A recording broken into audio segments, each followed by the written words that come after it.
ظہر الفساد فی البر والبحر بما کسبت ایدی الناس لیذیقہم بعد الذی عملوا لعلہم یرجعون۔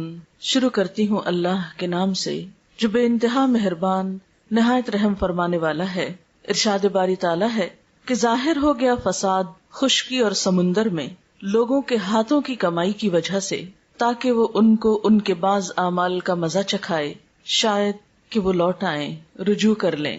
معزز خواتین، اس وقت جب ہم اپنے آس پاس کی دنیا پہ نظر دوڑاتے ہیں، خواہ ہم اپنے گھروں کو دیکھیں، خاندانوں کو دیکھیں، اپنے شہر کو دیکھیں یا اپنے ملک کو دیکھیں، یا مجموعی طور پر پوری دنیا کی صورتحال کو دیکھیں، تو یوں لگتا ہے جیسے چین رخصت ہو گیا ہو۔ دنیا دن بدن ایسے حالات سے دوچار ہوتی چلی جا رہی ہے کہ ہر شخص کا خوف بڑھتا جا رہا ہے، بے یقینی اور بے اعتمادی کے سائے پھیلتے چلے جا رہے ہیں۔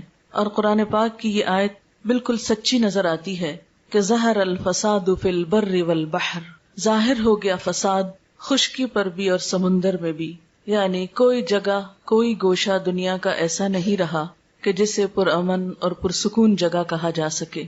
کچھ عرصہ پہلے تک جن علاقوں کو اور جن جگہوں کو امن کی جگہ کہا جاتا تھا اور جہاں پر لوگ سمجھتے تھے کہ جا کر دنیاوی ترقی اور خوشحالی کے دروازے کھل جاتے ہیں، وہ جگہیں بھی اب محفوظ نہیں رہی، پرامن نہیں رہی۔ دنیا میں لوگ اس وقت جہاں بھی آباد ہیں کسی نہ کسی طرح پریشانی کا شکار ہیں۔ ایسے میں ہم کیا کریں؟ ہماری ذمہ داری کیا ہے؟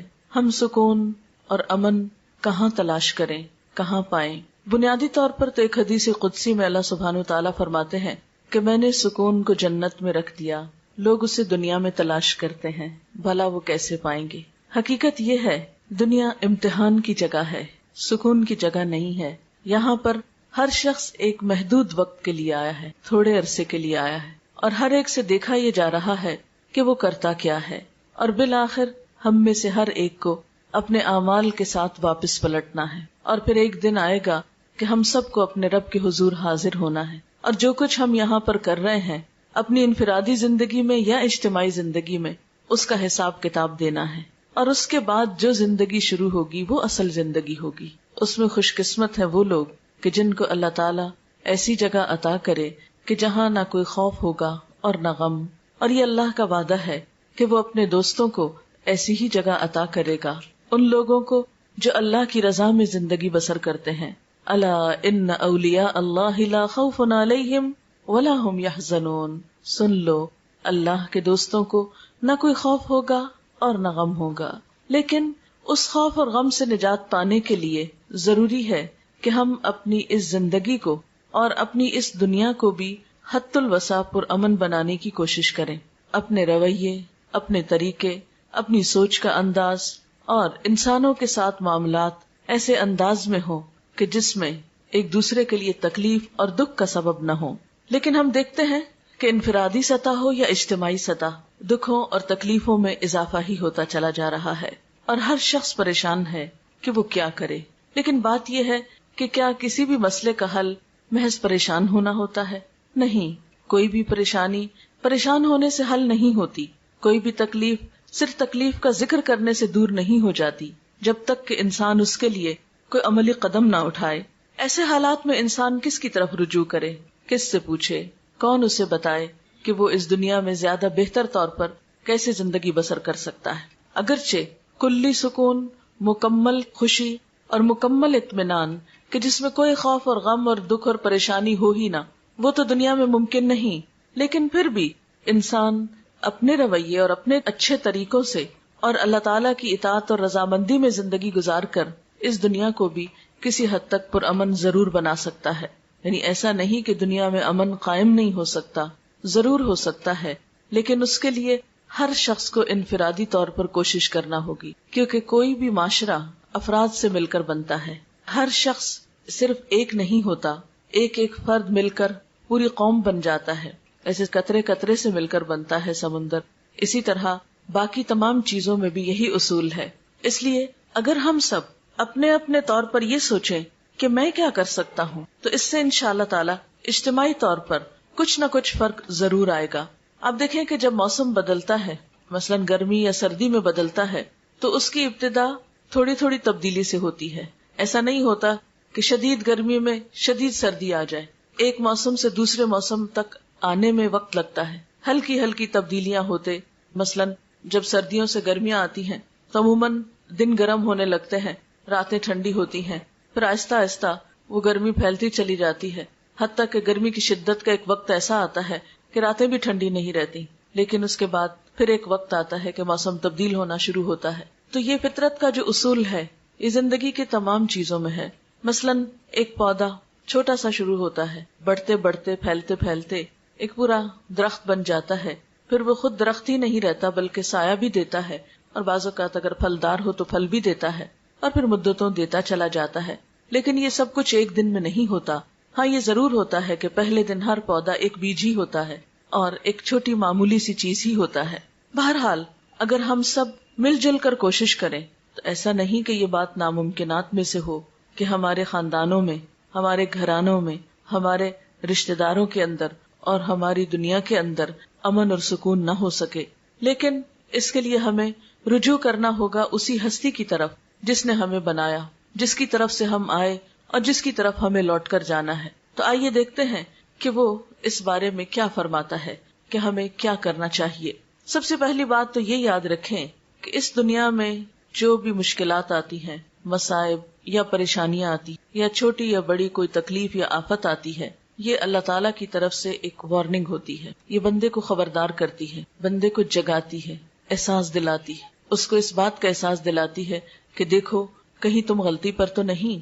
اسی کے بارے میں ہم دیکھتے ہیں کہ قرآن پاک میں اللہ تعالیٰ فرماتے ہیں وَلَنُذِيقَنَّهُم مِّنَ الْعَذَابِ الْأَدْنَىٰ دُونَ الْعَذَابِ الْأَكْبَرِ لَعَلَّهُمْ يَرْجِعُونَ کہ اس بڑے عذاب سے پہلے ہم اسی دنیا میں کسی نہ کسی چھوٹے عذاب کا مزہ انہیں چکھاتے رہیں گے، شاید کہ یہ رجوع کر لیں. یعنی دنیا میں انسان کو چھوٹی چھوٹی تکلیفیں جو آتی ہیں وہ کس لیے آتی ہیں کہ انسان اپنی غلطی کا اعتراف کرے، اس پر معافی مانگے اور اپنی غلطی کا ازالہ کرتے ہوئے پھر اصل کی طرف لوٹے. مثلا آپ نے دیکھا ہوگا کہ اگر عام حالات میں ہمیں اپنی غلطی کا احساس نہ ہو، لیکن جو ہی کوئی تکلیف آتی ہے، کوئی چوٹ لگتی ہے، کوئی پریشانی ہوتی ہے، تو فوراً پہلا خیال یہ آتا ہے کہیں مجھ سے کوئی ایسا گناہ تو نہیں ہو گیا، کہیں مجھ سے کوئی کوتاہی تو نہیں ہوگی. اور یہ خیال ہر دل میں آتا ہے، ہر اس دل میں جو زندہ ہو، ہر اس انسان کے اندر یہ سوچ ایک دفعہ ضرور آتی ہے کہ میں نے کچھ کیا تو نہیں ایسا کہ میرا رب مجھ سے ناراض ہو گیا ہو. اگرچہ انسان پر تکلیفیں اور آزمائشیں امتحان کے طور پر بھی آتی ہیں، ضروری نہیں ہوتا کہ ہر وقت انسان گناہگار ہی ہو تو اس کے اوپر پکڑ آئے، لیکن پھر بھی عموماً یہی ہوتا ہے کہ اللہ تعالیٰ بندہ مومن کے ساتھ ایک احسان فرماتا ہے کہ اس کو اس کی غلطیوں کا احساس دلاتا رہتا ہے.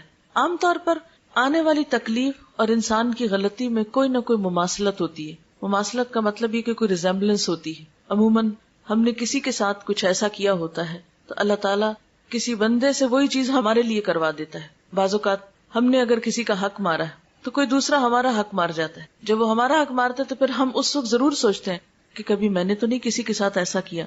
اور جس شخص کو یہ سوچ مل جائے، جس کے اندر یہ احساس پیدا ہو جائے کہ کہیں میں نے تو نہیں کسی کے ساتھ زیادتی کی، کہیں میرا تو کوئی قصور نہیں، وہی انسان دراصل اللہ تعالیٰ کی محبت کا مرکز ہوتا ہے. یہ اللہ کا خاص انعام ہوتا ہے کہ وہ بندے کو ایسی مثبت سوچ دے. کیوں؟ اس لیے کہ ایک حدیث میں آتا ہے جس بندے سے اللہ تعالیٰ کو محبت ہوتی ہے وہ اس کو آزما لیتا ہے. پیغمبروں سے اللہ تعالیٰ سب سے بڑھ کر محبت کرتا ہے، ان پر آزمائشیں بھی سب سے زیادہ آتی. اور صحابہ کرام میں ہم دیکھتے ہیں کہ جب دنوں تک ان پر کوئی پریشانی نہیں آتی تھی تو اس پر پریشان ہو اٹھتے تھے کہ کہیں ایسا تو نہیں کہ اللہ تعالیٰ ہمیں بھول گئے ہیں. اس کا یہ مطلب نہیں کہ انسان کو دکھ تکلیف مانگنی چاہیے یا پریشانی مانگنی چاہیے، نہیں.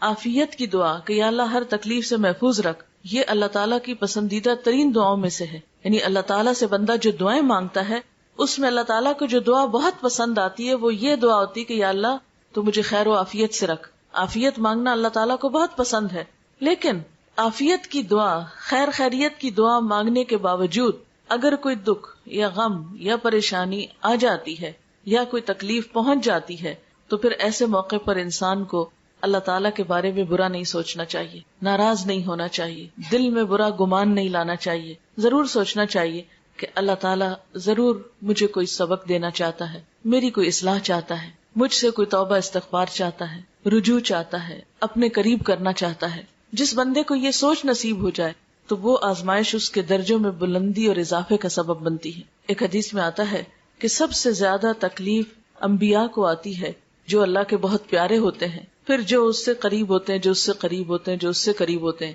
عام طور پر تو ہم یہ دیکھتے ہیں کہ جب کسی انسان پہ کوئی تکلیف آتی ہے تو لوگ عموماً اس کے بارے میں برا خیال کرنے لگتے کہ اس نے ضرور کوئی خرابی کی ہوگی، اس کے نعوذ باللہ گناہوں کی شامت ہو، یا کوئی نہ کوئی بات بنا لیتے ہیں اور اس کو اس شخص کے حق میں برا سمجھتے ہیں۔ نہیں، جب کسی پر کوئی تکلیف آئے، کسی پر کوئی آزمائش آئے تو ہمیشہ یہ سوچنا چاہیے کہ اس پر اللہ کا ایک امتحان آ گیا ہے۔ لیکن اگر اپنے پہ کوئی تکلیف آئے تو اپنے بارے میں یہ ضرور سوچنا چاہیے کہ کہیں مجھ سے کوئی غلطی تو نہیں ہوئی، کہیں میرے سے کوئی کوتاہی تو نہیں ہو گئی کہ جو اللہ تعالیٰ کو پسند نہیں آئی، اور اب اللہ تعالیٰ مجھے یاد دلانا چاہتا ہے۔ اور واقعی ایسا ہوتا ہے کہ بعض اوقات ہمیں ایک بات بھولی بھی ہوتی ہے، ہم نے اللہ تعالیٰ سے عہد کیا ہوتا ہے یا کسی بندے سے کوئی وعدہ کر رکھا ہوتا ہے، یا اور اسی طرح کا ہم نے کوئی گناہ یا قصور کیا ہوتا ہے اور پھر اس پہ توبہ کرنی بھی یاد نہیں رہتی، یا یہ کہ خوب اپنے آپ کو تعویلیں دے دیتے ہیں کہ نہیں ہمارا تو قصور ہی کوئی نہیں۔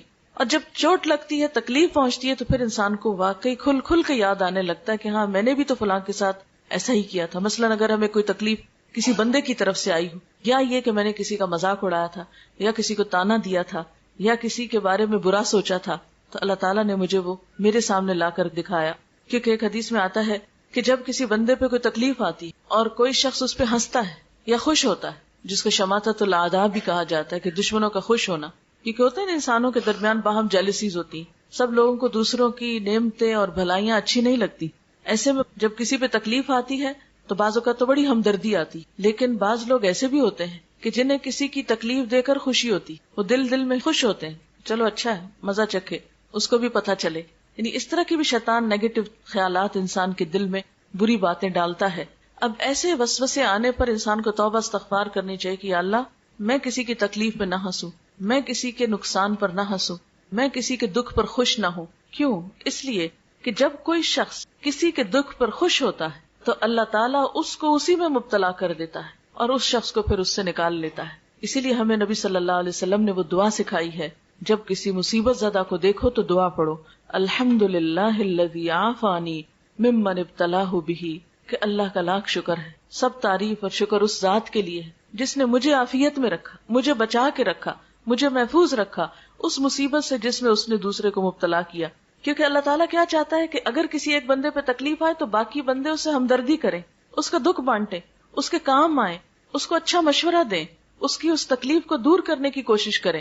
کیونکہ جب کوئی شخص کسی بندے سے تکلیف دور کرتا ہے تو اللہ تعالیٰ کا وعدہ ہے کہ اللہ تعالیٰ بھی اس بندے سے دنیا اور آخرت کی تکلیف دور کرے گا۔ یعنی اگر کوئی بندہ کسی کے کام آتا ہے تو اللہ تعالیٰ اس کے کام آئے گا۔ ایک اور حدیث میں آتا ہے کہ اللہ تعالیٰ اس بندے کی مدد میں رہتا ہے جب تک کہ وہ بندہ کسی بندے کی مدد کرتا رہتا ہے۔ آپ نے دیکھا ہوگا کہ چھوٹے بچے بعض اوقات گرتے ہیں یا انہیں کچھ چوٹ لگتی ہے تو سب ہنسنا شروع کر دیتے ہیں۔ یہ ہنسنے کا موقع نہیں ہوتا، ایسے میں بعض اوقات بے اختیار ہنسی آ بھی جاتی ہے، یعنی وہ کوئی ایسے اینگل پہ گرتا ہے یا کوئی ایسے شکل ہو جاتی ہے اس کی کہ انسان ایک دم اپنے ہنسی پہ کنٹرول نہیں کر سکتا، لیکن فوراً ہی توبہ استغفار کرنی چاہیے۔ ہنسنے کا موقع نہیں ہوتا، مثلا کوئی چھلکے سے پھسل گیا، کسی کی ہڈی ٹوٹ گئی۔ اب دیکھیں لوگ جو اپریل فول مناتے ہیں اس میں بھی کیا کرتے ہیں، دوسروں کو پریشان کر کے، دوسروں کو تکلیف دے کے خود ہنس رہے ہوتے ہیں۔ تو یہ ہمارے معاشرے کی ایک ٹریجڈی ہے، دوسروں کے دکھ پہ ہنسنا، دوسروں کی مصیبت پہ خوش ہونا، کبھی ظاہری اور کبھی دل میں۔ لیکن جو بندہ اس عادت بد کا شکار ہو اسے یاد رکھنا چاہیے کہ جب تک وہ خود اس مصیبت میں مبتلا نہ ہوگا وہ دنیا سے نہیں جائے گا، کیونکہ یہ اللہ کا وعدہ ہے کہ دوسروں کی مصیبت پہ ہنسنے والے کو موت سے پہلے اس مصیبت میں مبتلا کروں گا۔ اس لیے کسی کی بیماری اور دکھ دیکھیں یا کوئی چھوٹی بڑی مصیبت، چھوٹی سے چھوٹی تکلیف میں بھی کسی کو دیکھیں، فوراً یہ دعا پڑھیں، کیونکہ حدیث میں آتا ہے کہ جو شخص مصیبت زدہ کو دیکھ کر یہ دعا پڑھتا ہے اللہ تعالیٰ اسے اس مصیبت سے بچا لیتا ہے۔ کوئی بیماری ہو، کوئی غم ہو، دکھ ہو تو اس کے ساتھ اظہار ہمدردی بھی کریں اور اس کے ساتھ ساتھ یہ ہے کہ اپنے لیے دعا بھی مانگ لیں۔ بہرحال دنیا کے جتنے بھی دکھ ہوتے ہیں، چاہے وہ جسمانی تکلیفیں ہوں، چاہے وہ اولاد کی تکلیف ہو، چاہے وہ مالی پریشانی ہو، چاہے وہ کوئی اور دکھ ہو جس کا کوئی نام نہ ہو لیکن وہ انسان کو کھائے جا رہا ہو، یہ ساری چیزیں، حتیٰ کہ ایک کانٹا بھی جو مومن کو چبھتا ہے وہ بھی اس کے گناہوں کا کفارہ بن جاتا ہے۔ اس لیے ہمیشہ یہ سوچنا چاہیے کہ کہیں کوئی اللہ تعالیٰ کی ناراضگی کی بات تو نہیں ہو گئی، اور دکھ اور غم کے پہنچنے پر فوراً اللہ کی طرف رجوع کرنا چاہیے۔ قرآن پاک میں اللہ تعالیٰ فرماتے ہیں وَلَنَبْلُوَنَّكُمْ بِشَيْءٍ مِّنَ الْخَوْفِ وَالْجُوعِ ونقص من الاموال والانفس والثمرات وبشر الصابرين الذين اذا اصابتهم مصیبۃ قالوا انا للہ وانا الیہ راجعون.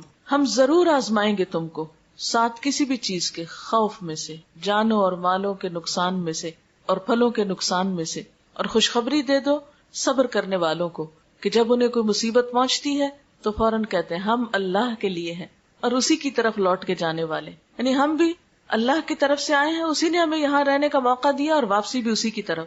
فرمایا اولئک علیہم صلوات من ربہم ورحمہ، ایسے ہی لوگوں پر رب کی طرف سے نوازشیں ہوں گی اور اللہ کی رحمت بھی ایسے لوگوں پر آئے گی. اس لیے فوراً اللہ سے رجوع کی دعا کرنی چاہیے. ایک صحابی آپ صلی اللہ علیہ وسلم کے پاس تھے کہ آپ کا چراغ بجھ گیا، یعنی جیسے لائٹ چلی جاتی ہے، تو اس موقع پر آپ نے انا للہ پڑھا. اس نے کہا کہ کیا چراغ کے بجھنے پہ بھی انا للہ پڑھا جاتا ہے؟ تو آپ نے فرمایا کیا یہ مصیبت نہیں ہے؟ یعنی لائٹ کا جانا بھی تو ایک مصیبت ہوتی. تو ایسے موقع پر بھی انسان فوراً اللہ کو یاد کرے، چھوٹی تکلیف ہو یا بڑی تکلیف ہو، جسمانی ہو یا روحانی ہو، مالی ہو یا بدنی ہو، کچھ بھی ہو. کسی انسان نے کوئی تانا دے دیا، کوئی بےزتی کر دی، کوئی کچھ کر دیا، اس موقع پر بھی فوراً اللہ کی طرف رجوع کرنا چاہیے. قرآن پاک میں اللہ تعالیٰ فرماتے ہیں وَأَنِيبُوا إِلَىٰ رَبِّكُمْ وَأَسْلِمُوا لَهُ مِن قَبْلِ أَن يَأْتِيَكُمُ الْعَذَابُ ثُمَّ لَا تُنصَرُونَ، اور پلٹ آؤ اپنے رب کی طرف اور مطیع بن جاؤ، یعنی اطاعت کرنے لگو اس کی، اس سے پہلے کہ تم پہ عذاب آ جائے اور پھر کہیں سے تمہیں مدد نہ مل سکے. یعنی اس سے پہلے کہ بڑی مصیبت میں پھنسو اپنے رب کی طرف پلٹ آؤ، لوٹ آؤ، معافی مانگ لو، اسے راضی کر لو، کیونکہ ویسے بھی جانا تو اس کی طرف ہے نا. خدا نہ خواستہ اس سے بڑی کوئی پریشانی آ گئی کہ جس میں زندگی سے بھی ہاتھ دھونا پڑ گیا، اللہ نہ کرے، تو پھر کیا ہوگا؟ پھر کیا منہ دکھائیں گے اس کو؟ پھر مرنے کے بعد تو کوئی اس کو راضی کر نہیں سکتا. یہی ایک چانس ہے، یہی ایک موقع ہے کہ اللہ تعالیٰ سے انسان گڑ گڑا کے دعائیں مانگے اور اس سے معافی مانگے اپنے سارے قصوروں کی کہ اللہ اگر یہ تکلیف تیری کسی ناراضگی کی وجہ سے آئی ہے تو میں اپنے سارے قصوروں کا اعتراف کرتا ہوں تاکہ تو مجھ سے راضی ہو جائے. اس لیے کہ اگر رب راضی تو ہر چیز انسان کے لیے آسان ہے، اور اگر وہ ناراض ہے تو دنیا کی ساری خوشیاں انسان کے لیے ہیج ہیں. سب سے بڑا غم انسان کا یہ ہونا چاہیے کہ میرا رب مجھ سے راضی ہو جائے. پھر اسی طرح آپ دیکھیں کہ بعض تکلیفیں تو ذاتی ہوتی ہیں لیکن بعض تکلیفیں قومی اور اجتماعی ہوتی ہیں. آج کے دنیا میں اس وقت ہم دیکھتے ہیں کہ امت مسلمہ پہ ایک بہت سخت وقت ہے. ہماری آزادیاں خطرے میں ہیں، ہماری جان و مال خطرے میں ہے ایک طرح سے، اور اتنے انپریڈکٹیبل حالات ہیں کہ کسی چیز کو آپ پریڈکٹ نہیں کر سکتے کہ یہ ہوگا یا وہ ہوگا، کچھ نہیں پتا کیا ہوگا. جو بھی ظلم و ستم دنیا میں ہوتا ہے ہم یہ نہیں کہہ سکتے کہ یہ تو اس پر ہوا اور ہمیں کچھ نہیں ہو سکتا. ہمارا یہ رویہ نہیں ہونا چاہیے. ہمیں فوراً سوچنا چاہیے کہ ایسا ان کے ساتھ کیوں ہوا، کیا وجہ تھی، یہ حالات وہاں کیوں پیش آئے، اور خدا نہ خواستہ کہیں ایسا تو نہیں کہ ہم بھی کسی ایسے ہی رستے پہ چلے جا رہے ہوں، کہیں ایسا تو نہیں کہ ہم بھی اللہ تعالیٰ کی ناراضگی کے کام کر رہے ہوں ایک قومی حیثیت میں. اسی لیے اللہ سبحانہ وتعالیٰ قرآن پاک میں فرماتے ہیں وَاتَّقُوا فِتْنَةً لَا تُصِيبَنَّ الَّذِينَ ظَلَمُوا مِنْكُمْ خَاصَّةً، بچو اس فتنے سے کہ جو تم میں سے صرف ان لوگوں کو خاص طور پہ نہیں پہنچے گی، یعنی جس کی شامت جنہوں نے تم میں سے ظلم کیا. وَاعْلَمُوا أَنَّ اللَّهَ شَدِيدُ الْعِقَابِ، اور جان لو بے شک اللہ سخت سزا دینے والا ہے. یعنی کسی قوم پر خدا نہ خواستہ جب کوئی عذاب یا مصیبت آتی ہے تو یہ نہیں ہوتا کہ اس میں سے یہ کہا جائے کہ ہاں فلاں فلاں تو بڑا نیک تھا اس کو باہر نکال لیا جائے. نہیں، پھر جب ایسی آزمائشیں اور آفات اور مصیبتیں آتی، خدا نہ خواستہ کہیں زلزلہ ہو، کہیں اور ایسی تکلیف ہو، تو پھر یہ نہیں ہوتا کہ چند لوگوں کو وہاں سے نکال لیا جائے یا بچا لیا جائے. وہ تو پھر آٹے کے ساتھ گن بھی پس جاتا ہے. اور ہم دیکھتے ہیں کہ ایک حدیث میں بھی اس طرح کا مفہوم آتا ہے کہ جب کسی قوم پر اجتماعی عذاب آتا ہے تو اس میں نیک و بد سب مارے جاتے ہیں. پھر قیامت کے دن ہر شخص اپنی نیت کے ساتھ اٹھے گا.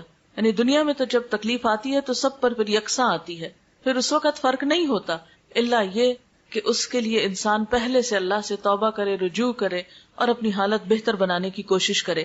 لیکن ایک دفعہ اگر کوئی ایسی چیز آ جائے تو پھر اس میں فرق نہیں رہتا. اس کے لیے انسان کو کیا کرنا چاہیے؟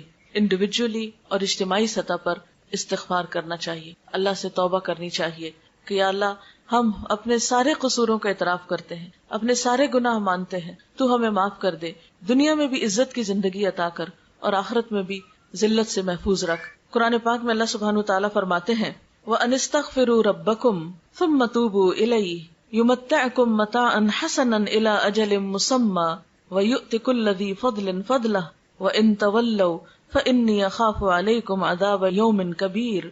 اور یہ کہ تم اپنے رب سے معافی چاہو اور اس کی طرف پلٹ آؤ تو وہ ایک مدت خاص تک تم کو اچھا سامان زندگی دے گا اور ہر صاحب فضل کو اس کا فضل عطا کرے گا، لیکن اگر تم منہ پھیرتے ہو تو میں تمہارے حق میں ایک بڑے ہولناک دن کے عذاب سے ڈرتا ہوں۔ اسی طرح حضرت ہود علیہ السلام نے اپنی قوم سے یہی کہا، وَيَا قَوْمِ اسْتَغْفِرُوا رَبَّكُمْ ثُمَّ تُوبُوا إِلَيْهِ يُرْسِلِ السَّمَاءَ عَلَيْكُمْ مِدْرَارًا وَيَزِدْكُمْ قُوَّةً إِلَىٰ قُوَّتِكُمْ وَلَا تَتَوَلَّوْا مُجْرِمِينَ۔ اور اے میری قوم کے لوگو، اپنے رب سے معافی چاہو، پھر اس کی طرف پلٹ آؤ، وہ تم پر آسمان کے دہانے کھول دے گا، یعنی خوب بارشیں برسیں گی، اور تمہاری موجودہ قوت پر مزید قوت کا اضافہ کرے گا۔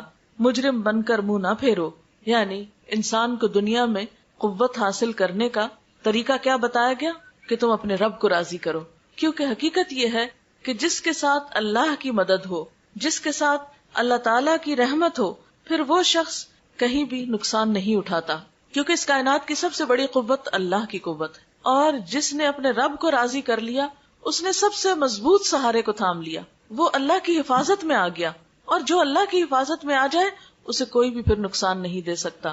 اور اللہ کی حفاظت میں آنے کے لیے کیا نسخہ ہے؟ استغفار کا نسخہ ہے، اور قرآن پاک میں الگ الگ کے علاوہ سب کو مل کر بھی استغفار کرنے کے لیے کہا گیا ہے۔ ارشاد باری تعالیٰ ہے، وَتُوبُوا إِلَى اللَّهِ جَمِيعًا أَيُّهَا الْمُؤْمِنُونَ لَعَلَّكُمْ تُفْلِحُونَ، اور توبہ کرو اللہ کی طرف سارے مل کر، اکٹھے ہو کر، جمیعاً، ایھا المؤمنون، اے مومنو، لعلکم تفلحون، تاکہ تم کامیاب ہو جاؤ۔ اب اللہ تعالیٰ سے استغفار کا طریقہ کیا ہے؟ ایک تو یہ کہ انسان اپنی زبان میں استغفار کرے، اکیلے کرے یا ایسے جیسے اکٹھے کہیں بھی کسی مجلس میں ہے، مرد حضرات تو روز نمازوں میں جمع ہوتے ہیں، جمعے میں ہوتے ہیں اور بڑے بڑے اجتماعات میں ہوتے ہیں۔ اب ہم دیکھتے ہیں کہ مثلاً ملک میں جیسے ملین مارچ تو بہت ہو رہے ہیں، لیکن میں نے ابھی تک تو نہیں پڑھا، شاید میرا علم اتنا نہ ہو، کسی ملین مارچ میں سب نے مل کر کو استغفار کی ہو۔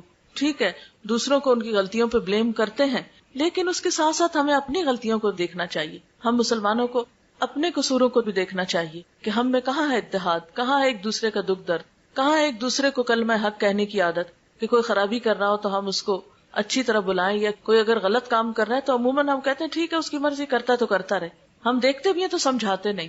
مثلا آپ کسی خاندان میں ہی دیکھ لیں، پہلے کیا ہوتا تھا کہ گھر کے بڑے بزرگوں کا ایک مقام ہوتا تھا کہ کہیں پر بھی خاندان میں کوئی خرابی، کہیں کوئی زیادتی دیکھتے تھے تو مل ملا کر اس کو ٹھیک کرنے کی کوشش کرتے تھے۔ کہیں کسی کے اوپر کوئی آفت مصیبت ہوتی تھی تو سب پہنچ کر اس کی مصیبت میں اس کا ہاتھ بٹاتے تھے۔ لیکن اب آپ دیکھیں کہ زندگیاں کیا ہیں، ہر کوئی اپنی دنیا میں مصروف ہے، کسی پہ اچھا وقت ہے تو ہمیں کیا، اور کسی پہ اگر تکلیف ہے تو ہمیں کیا، کوئی آگے بڑھ کر کسی کی مدد کرنے کو تیار نہیں ہوتا۔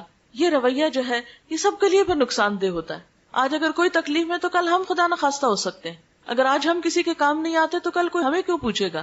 انسان تنہا زندگی نہیں بسر کر سکتا، انسان کو انسان کی ضرورت ہے۔ اس لیے زندگی گزارنے کا یہ رویہ اور یہ نسخہ کہ انسان صرف اپنی ذات کی فکر کرے، صرف اپنے آپ میں رہے، انتہائی نقصان دہ رویہ ہے، انتہائی نقصان دہ طریقہ ہے، کیونکہ کوئی بھی انسان اکیلا سب کچھ نہیں کر سکتا۔ ہم یہ نہیں کر سکتے کہ اس سے تکلیف پہنچی تو اس سے کاٹ کے بیٹھ گئے، اس نے تھوڑا بہت کچھ کہہ دیا تو اس سے ناراض ہو گئے، کسی تیسرے نے کچھ کہہ دیا تو اس سے بول چال بند کر لی۔ بھلا ہم آئسولیٹ ہو کر سب سے کٹ کے کہاں رہ سکتے ہیں؟ اس لیے ہمیں ایک دوسرے کو تھامنا بھی ہے، ایک دوسرے کو اچھائی کی طرف بلانا بھی ہے، برائی سے روکنا بھی ہے، اور استغفار بھی کرنا ہے۔ پھر اس کے ساتھ ساتھ یہ کہ کثرت سے اللہ تعالیٰ کا ذکر کرنا چاہیے۔ ٹھیک ہے، اگر دنیا کے حالات ہم نہیں بدل سکتے، اپنے آپ کو تو بدل سکتے ہیں نا۔ اگر دنیا میں اس وقت تباہی اور بربادی ہے، یا اس کے سامان نظر آتے ہیں، یا حشر سامانیاں نظر آتی ہیں، تو ایسے موقع پر کم از کم ہم اپنے آپ کو تو سنبھالیں، ہم اپنے اندر تو سکون پیدا کریں۔ تو اس کے لیے کیا ہے؟ یا ایھا الذین آمنوا اذکروا اللہ ذکرا کثیرا وسبحوہ بکرۃ واسیلا، اے لوگو جو ایمان لائے ہو، اللہ کو یاد کرو کثرت کے ساتھ، بہت زیادہ اس کا ذکر کرو، اور صبح و شام اس کی تسبیح بیان کرو۔ اس لیے اٹھتے بیٹھتے چلتے پھرتے کثرت سے اللہ کا ذکر کرنا چاہیے، اس لیے کہ الا بذکر اللہ تطمئن القلوب، سنو اللہ کے ذکر سے دل اطمینان پاتے ہیں، دلوں کا سکون اللہ کے ذکر میں ہے۔ اگر انسان باہر کے حالات نہیں بدل سکتا اور اپنا اندر مطمئن ہے تو بہت سے فیصلے بھی بہت آسانی سے کر سکتا ہے، اس کے لیے صبر لازم ہے۔ اس لیے قرآن پاک میں اللہ تعالیٰ فرماتے ہیں، یا ایھا الذین آمنوا استعینوا بالصبر والصلاۃ، اے لوگو جو ایمان لائے ہو صبر اور نماز سے مدد مانگو، یعنی مشکلات میں کیا کرو، صبر کے ساتھ اور اللہ سے مدد مانگتے ہوئے آگے بڑھنا چاہیے، کیونکہ ہر چیز اللہ کے ہاتھ میں ہے، اور جب اس سے مانگیں گے، اسے پکاریں گے اور وہ دعا سنے گا تو اس سے بڑھ کر کسی کے پاس کوئی نسخہ نہیں ہے کسی بھی مسئلے کو حل کرنے کا. ٹھیک ہے ہم دل کا بوجھ ہلکا کرنے کے لیے بہن بھائیوں سے شیئر کرتے ہیں, دوستوں سے شیئر کرتے ہیں, لیکن یاد رکھیے کہ ان کے پاس کوئی جادو کی چھڑی نہیں ہے. جادو کے اندر کیا طاقت ہے کہ جادو کی چھڑی کو ہم علاج سمجھے؟ وہ بھی کوئی چیز نہیں ہے. تو اصل مدد جو ہے وہ اللہ کی طرف سے آتی ہے, اور اس کے لیے انسان کو پھر نفل حاجت پڑھ کر اللہ تعالیٰ کی طرف رجوع کرنا چاہیے. اور پھر خاص طور پر یہ دعا پڑھنی چاہیے, ربنا افرغ علینا صبرا وثبت اقدامنا وانصرنا علی القوم الکافرین. اے ہمارے رب, ہم پر صبر ڈال دے اور ہمارے قدم جما دے, اور کافر قوم پر ہمیں مدد عطا فرما. فتنوں اور مصیبتوں اور آفتوں سے بچنے کے لیے خاص طور پر اللہ تعالیٰ سے دعا کرنی چاہیے کہ اللہ تعالیٰ ہمیں محفوظ رکھے.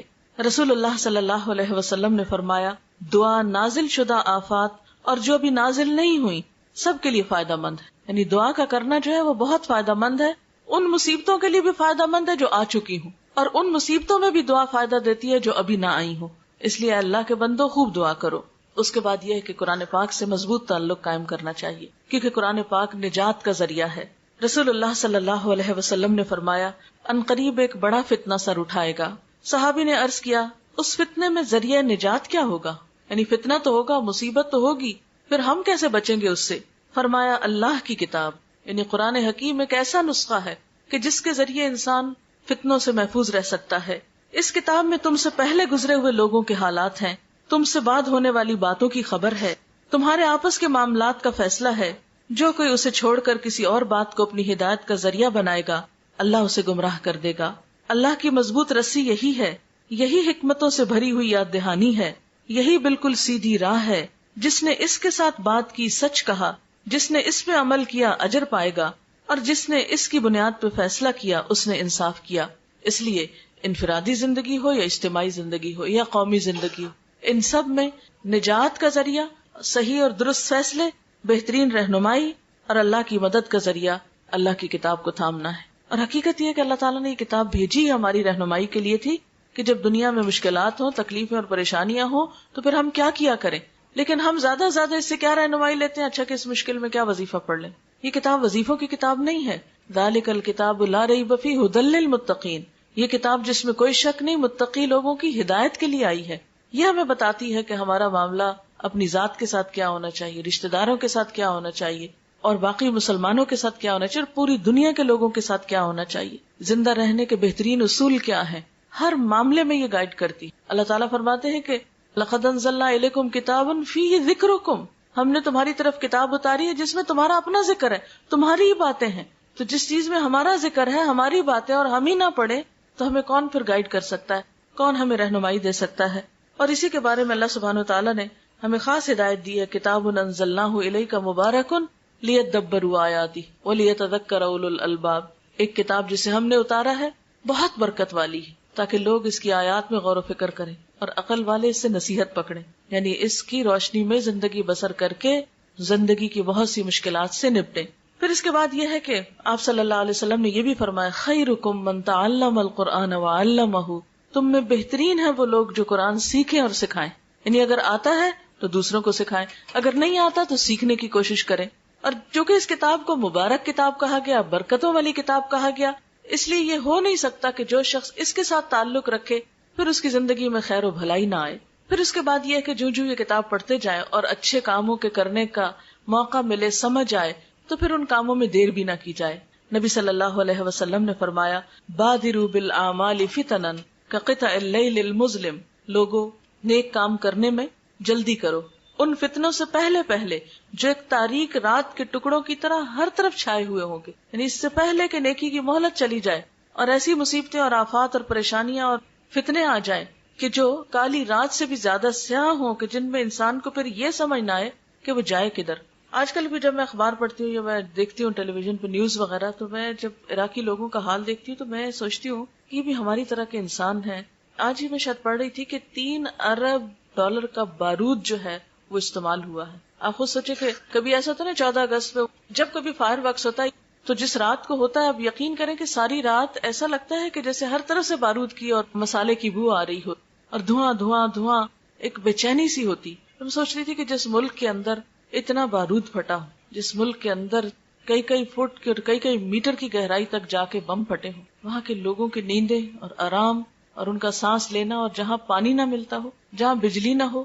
آپ دیکھیں چند گھنٹوں کے لیے بجلی جاتی ہے تو کیا برا حال ہو جاتا ہے. جہاں دنوں بجلی نہ ہو، جہاں ہسپتالوں میں بجلی نہ ہو، جہاں ہر طرف ایک افراتفری اور لوٹ مار ہو، جہاں بچے جو ہے وہ اپنی زندگی سے ہاتھ دھو رہے ہوں، جہاں زخمیوں کی مرہم پٹی کرنے والا کوئی نہ ہو، جہاں ہسپتالوں میں مورچریز میں پڑے ہوئے مردے تعفن چھوڑ رہے ہوں، ان کو دفنانے والا نہ ہو کوئی، تو آپ خود سوچ سکتے ہیں کہ وہاں لوگوں کی زندگی کتنی اجیرن ہوگی، کتنی اجیرن ہوگی، کیسی کیسی آزمائش ہوگی. بچوں کو چھوٹی سی کوئی تکلیف ہوتی ہے تو ہم بے چین ہو اٹھتے ہیں. آج ہی صبح میں ایک تصویر دیکھ رہی تھی اور بچہ فوت ہو چکا تھا، تو اس کی ماں اس کا ہاتھ پکڑ کے اسے چوم رہی تھی، اور بچے کا منہ ایسے کھلا تھا جیسے نیند میں عام طور پہ بچوں کا منہ کھل جاتا ہے. ایسے ماں کا حال دیکھ کے بالکل صبر نہیں مجھے آ رہا تھا کہ یا اللہ ہم بھی مائیں ہیں اور ہم اپنے بچوں کو ذرا سی دیر نہ دیکھے تو ہمیں چین نہیں آتا.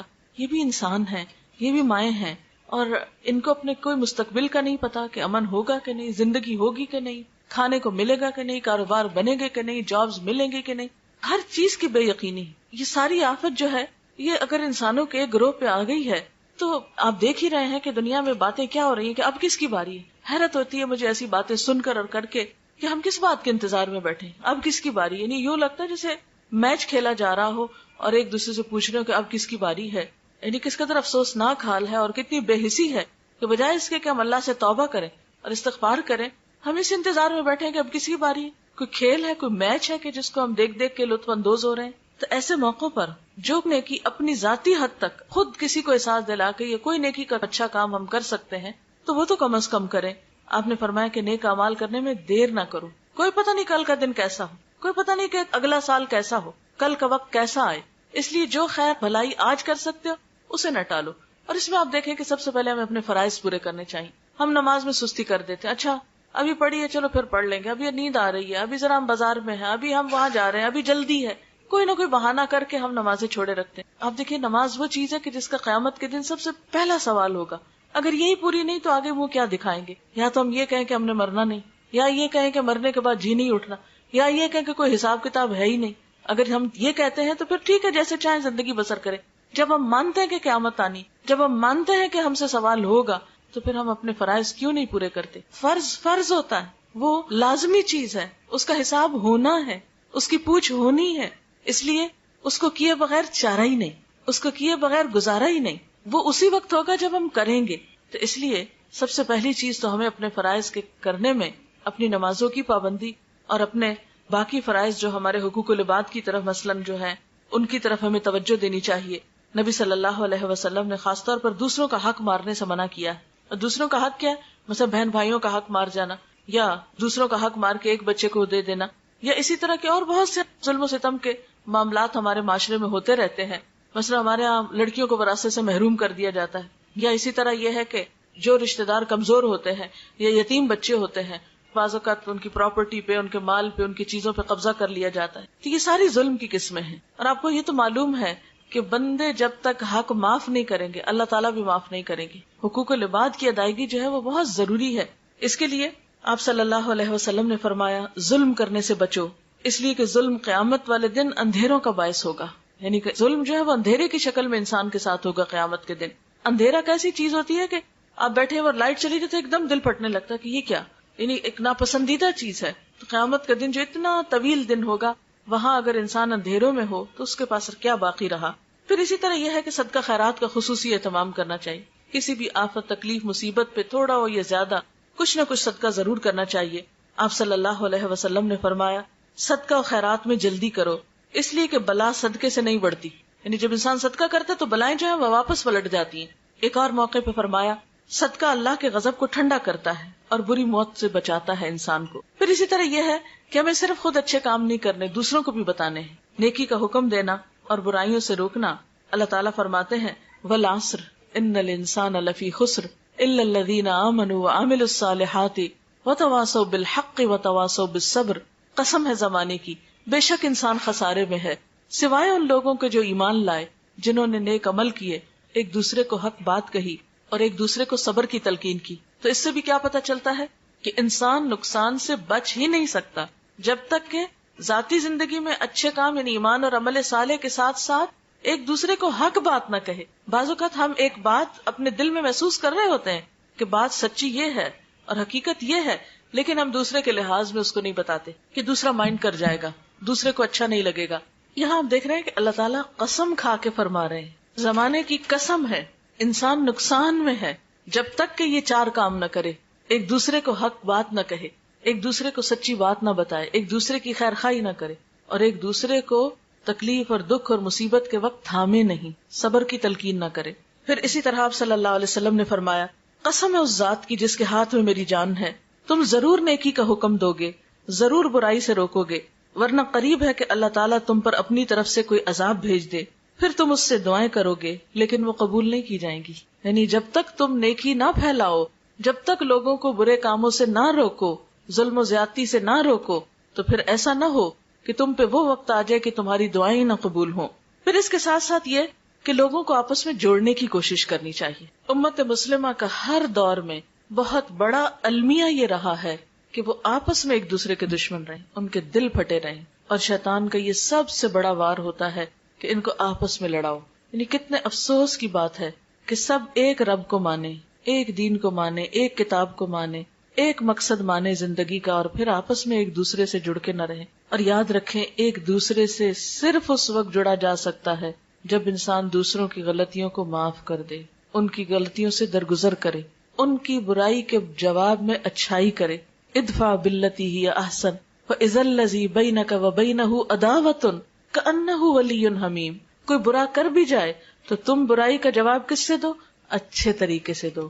تو پھر وہ شخص جس کے اور تمہارے درمیان عداوت ہے وہ ایسے ہو جائے گا جیسے دلی دوست ہو، ولی حمیم، گہرے دوست کی طرح ہو جائے گا دشمن بھی.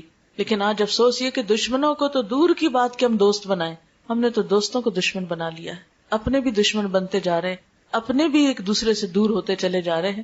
یہ انسان کے لیے کوئی اچھی علامت تو نہیں، یہ اللہ کی رحمت کی علامت تو نہیں. اللہ کی رحمت، اللہ کا احسان، اور انسان اس دنیا میں اس وقت نعمتوں سے متمتع ہوتا ہے جب انسان خوش ہوتا ہے، انسانوں کے بیچ میں ہوتا. آپ اکیلے خوش نہیں ہو سکتے، اکیلے کتنا ہنسیں گے؟ اگر آپ سب سے کٹ کے اپنی ذات میں رہنا شروع کر دیں کتنا ہنسیں گے آپ ہنس بھی نہیں سکتے. آپ روتے ہو، کوئی آپ کو آنسو پوچھنے والا نہیں ہوگا. اصل میں آپ صلی اللہ علیہ وسلم نے فرمایا، کیا میں تم کو بتاؤں کہ قیامت کے دن مجھ سے سب سے زیادہ قریب کون لوگ ہوں گے؟ مجلس کے اعتبار سے یعنی سب سے قریب میرے کون بیٹھے ہوں گے؟ وہ لوگ جو منکسر المزاج ہوں گے، المعطئون اکنافا، کندھے جھکا کے رکھنے والے یعنی عاجزی برتنے والے، الذین یألفون ویؤلفون، وہ لوگ جو محبت کرتے ہیں اور کیے جاتے ہیں، وہ دوسروں سے محبت کرتے ہیں اور دوسرے ان سے محبت کرتے ہیں. یعنی قیامت کے دن اللہ کے رسول صلی اللہ علیہ وسلم انہی لوگوں کو اپنے قریب کریں گے کہ جو محبت دینا اور لینا جانتے ہیں. ان بندوں میں کوئی خیر نہیں کہ جو کسی کو محبت دے نہ سکے اور محبت کروا نہ سکے. نفرتیں خریدنا بڑا آسان ہے، آپ ایک دو سنا دیں کسی کو، وہ آپ کی جان کا دشمن ہو جائے گا، کیا مشکل ہے.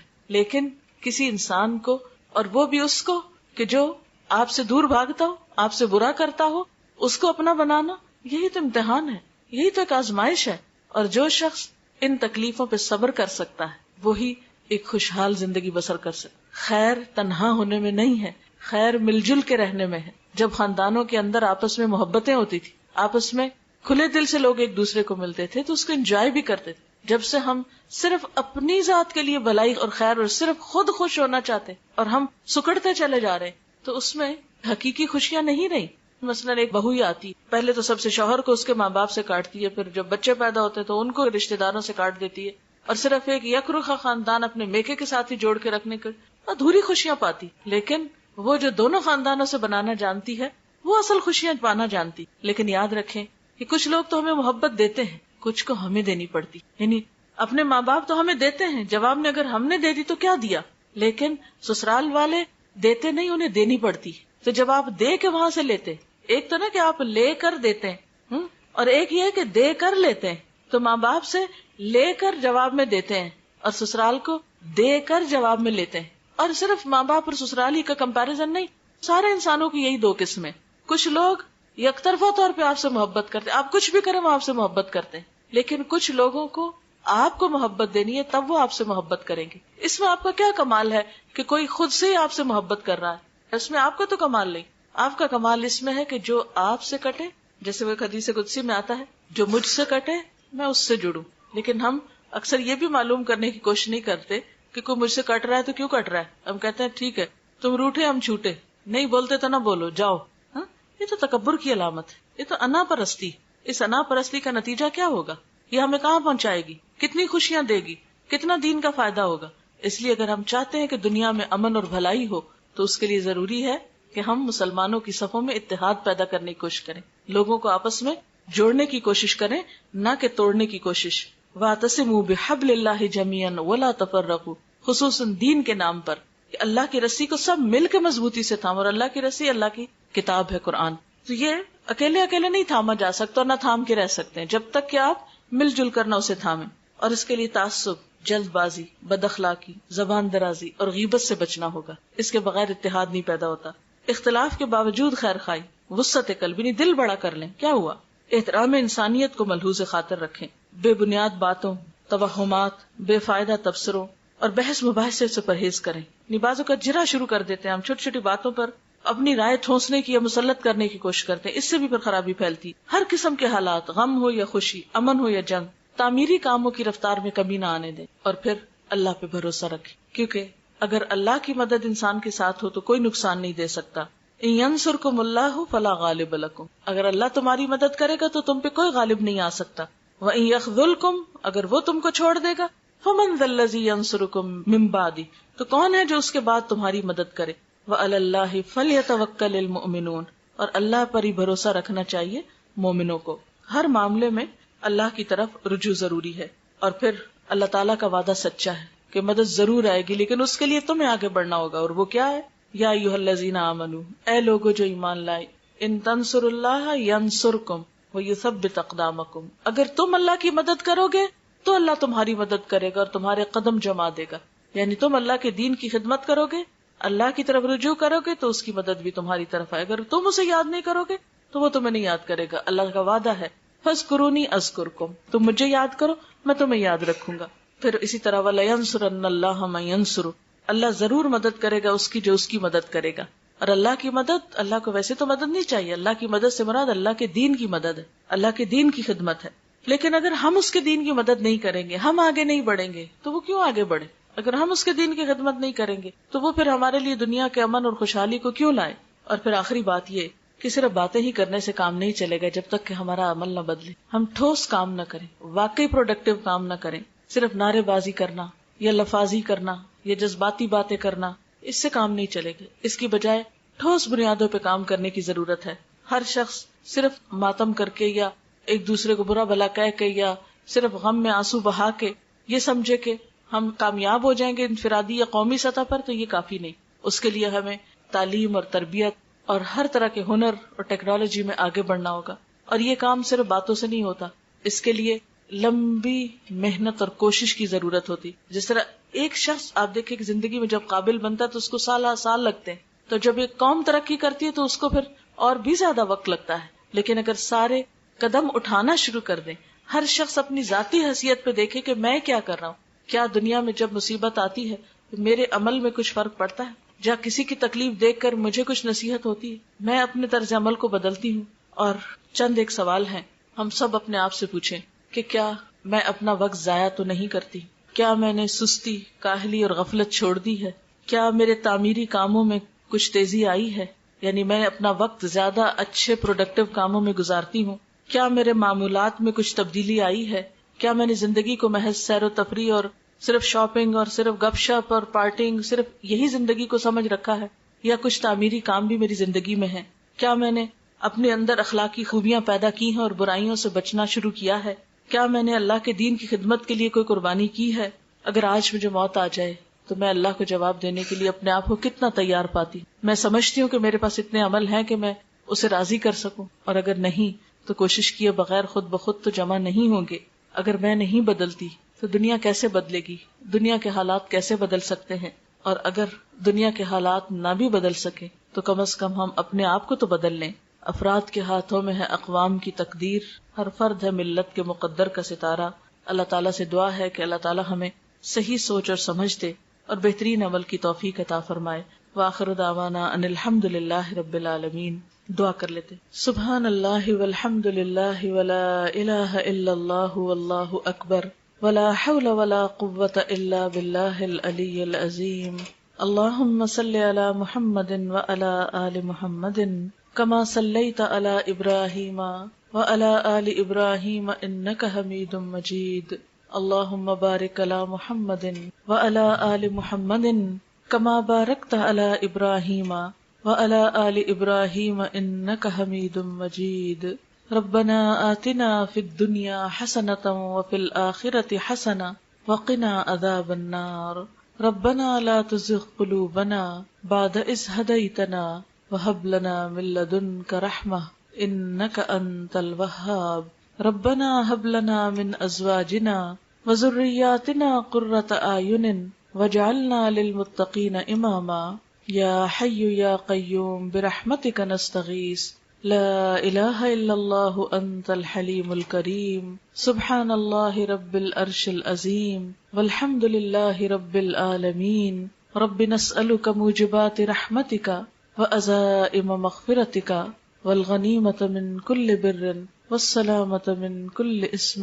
لا تدع لنا ذنبا إلا غفرته ولا هما إلا فرجته ولا حاجة هي لك رضا إلا قضيتها يا أرحم الراحمين. یا اللہ پاک، جو کچھ ہم نے پڑھا ہے اپنی رحمت سے اسے قبول فرما. یا اللہ تو ہم سب کو معاف فرما دے. یا اللہ ہمارے گناہوں سے درگزر فرما. یا اللہ ہم اپنے سارے قصوروں کا اعتراف کرتے ہیں. یا اللہ تو ہماری اصلاح فرما دے. یا اللہ ہمیں ہمارے نفس کے شر سے بچا لے. یا رب العالمین ہماری عبادت میں لذت پیدا کر دے. ہمیں نماز کا شوق عطا کر دے. یا رب العالمین ہمیں نمازوں کو اچھی طرح پورا کرنے کی توفیق عطا فرما. یا اللہ تو ہمیں صدقہ خیرات کی توفیق عطا فرما. یا اللہ تو نیکیوں کا شوق عطا کر دے، برائیوں سے نفرت دے دے. یا اللہ تو ہمارے گناہوں کو معاف کر دے. یا اللہ تو ہمیں قرآن پاک کی محبت عطا کر دے. یا رب العالمین تو ہمیں جنت الفردوس میں جگہ عطا فرمانا. یا اللہ دوزخ کے عذاب سے بچانا، دنیا کی تمام آزمائشوں سے محفوظ رکھنا. یا اللہ تو پاکستان کی حفاظت فرما.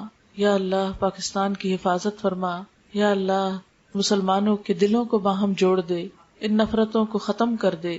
یا رب العالمین تو ہمارے گھرانوں میں سکون پیدا کر دے. یا اللہ ہمارے بچوں کو ہدایت عطا فرما. یا اللہ ہم سب کے دکھ دور فرما، بیماریاں اور تکلیفیں دور فرما.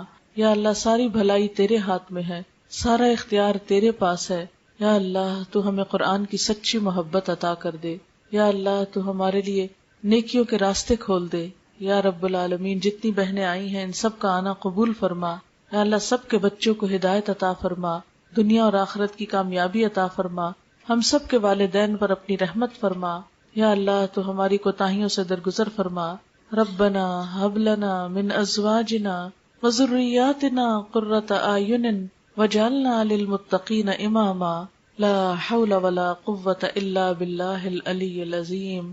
ربنا لا تزغ قلوبنا بعد اذ ہدیتنا وہب لنا من لدنک رحمہ انک انت الوہاب. ربنا لا تؤاخذنا ان نسینا او اخطأنا. ربنا ولا تحمل علینا اسرا کما حملته علی الذین من قبلنا. ربنا ولا تحملنا ما لا طاقت لنا به واعف عنا واغفر لنا وارحمنا انت مولانا فانصرنا علی القوم الکافرین. یا اللہ پاک تو ہم سب پر اپنی رحمت نازل فرما. جنہوں نے اس مجلس کا اہتمام کیا ہے انہیں دنیا اور آخرت کی بھلائی عطا فرما. ان کے سارے دکھوں تکلیفوں اور پریشانیوں کو دور فرما. جتنی بہنیں یہاں آئی ہیں ان سب کے دکھ تکلیفیں پریشانیاں دور فرما. سب کو اپنی رحمتوں سے ڈھانپ لے. یا اللہ تو ہمیں قرآن پڑھنے کی توفیق دے، سمجھنے اور عمل کرنے کی توفیق دے، اور ہمارا انجام بہترین فرما. ربنا تقبل منا انک انت السمیع العلیم وتب علینا انک انت التواب الرحیم. وصلی اللہ تعالی علی خیر خلقہ محمد وعلی آلہ واصحابہ واہل بیتہ اجمعین برحمتک یا ارحم الراحمین. الہی آمین. سبحانک اللہم وبحمدک نشہد ان لا الہ الا انت نستغفرک ونتوب الیک. والسلام علیکم ورحمۃ اللہ وبرکاتہ.